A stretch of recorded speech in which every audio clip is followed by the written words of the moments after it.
Oil and water don't mix. 2 Corinthians chapter 6, verse 14. Do not be bound together with unbelievers. For what partnership have righteousness and lawlessness, or what fellowship has light with darkness? What kind of relationship is Paul prohibiting? This wonderful piece of guidance, when misinterpreted, sadly presses many believers into being proponents of legalistic, separatist, or isolationist attitudes, and too often creates division between believers and unbelievers, and between believers as well.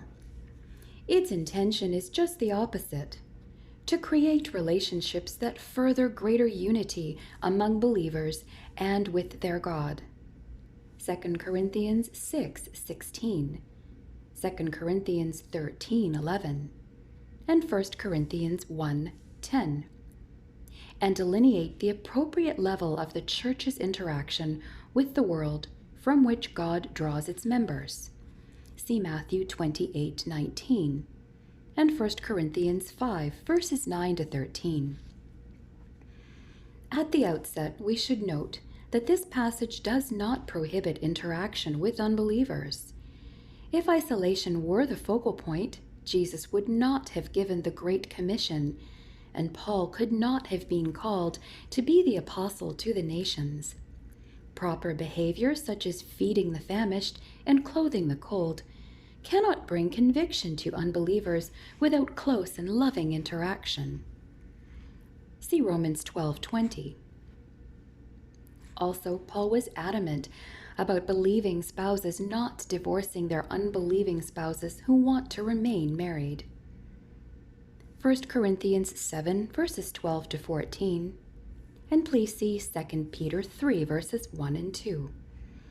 The visible and doctrinally sound witness of the church in the world points to the light of the world.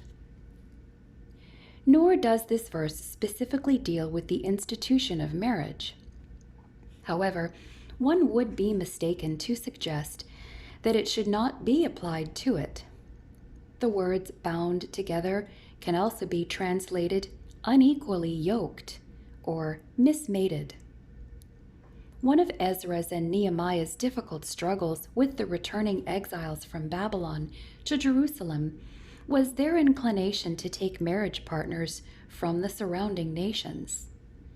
Ezra 9, verses 1 to 5, and Nehemiah 13, verses 23 through 31.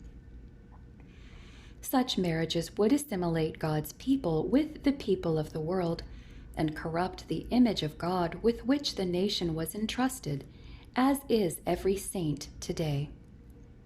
1 Thessalonians 2, verses 3 and 4, and 2 Timothy 1, verse 14. God intended marriage to reflect the unity of the triune God. A union that involves spouses of different faiths waters down that unity and makes light of its responsibility to accurately reflect God's love and commitment to others. To what specifically is Paul referring? In the preceding verses, 2 Corinthians 6, verses 11 to 13, Paul expresses his desire for the Corinthians to be as open in their affections for him as he is for them.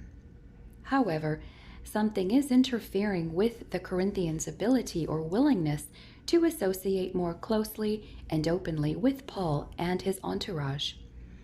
The hearts of the Corinthians are not knit together with Paul's.